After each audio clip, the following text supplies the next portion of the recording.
Avant de vous donner la parole pour le tour de table, je voulais revenir, comme je vous l'ai dit dans un mail envoyé hier, sur les violences et autres soulèvements qui ont eu lieu fin de semaine dernière sur la commune.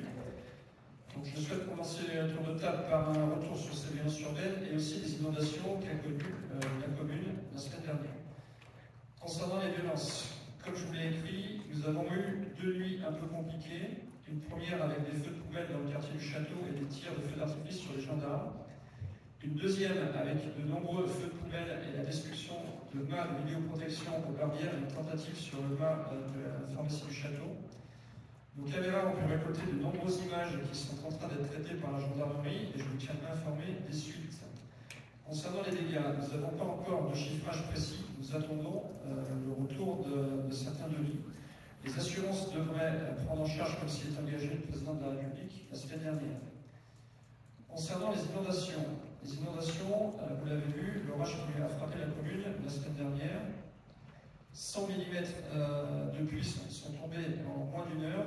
Les dégâts sont surtout concentrés sur le chemin des roues, le lieu de la République, le lieu de la Convention et le bas de la montée Saint-Martin. Beaucoup de garages ont été inondés.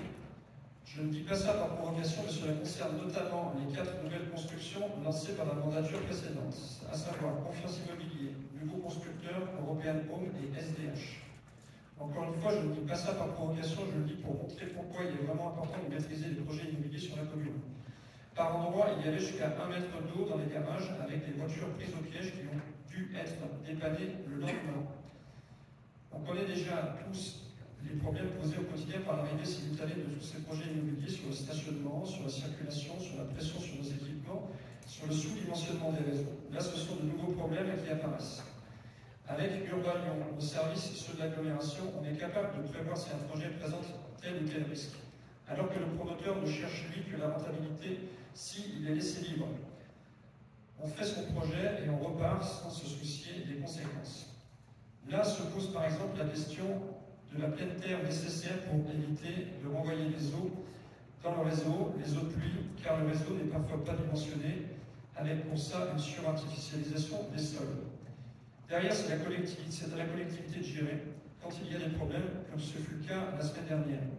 C'est vers la collectivité que se tournent les habitants désabusés. Voilà un exemple concret des dommages commis par le laisser-faire du précédent mandat, et voilà pourquoi les outils qu'on met en place sont si précieux. C'est pour ça que je suis vraiment déçu quand, lors du précédent conseil, vous votez contre en disant qu'entre de mauvaises mains, ces outils peuvent être mauvais. Encore une fois, je ne cherche pas la polémique ici, je cherche à vous montrer et vous convaincre pourquoi il est important et pourquoi, au-delà de notre municipalité à l'avenir, il faudra à tout prix conserver ces outils afin d'éviter au maximum de nouveaux problèmes. Bref, ce ne sont pas les seuls habitants touchés.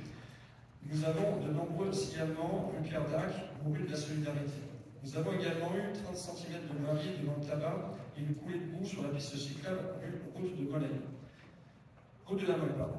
Concernant les bâtiments communaux, aucun dégât à la bibliothèque malgré quelques infiltrations. De l'eau dans les archives, mais pas plus de dégâts que ça. Et enfin des infiltrations également à l'épicerie solidaire avec un petit peu de mobilier et de denrées, congélateur suite à une panne électrique qu'on a dû jeter.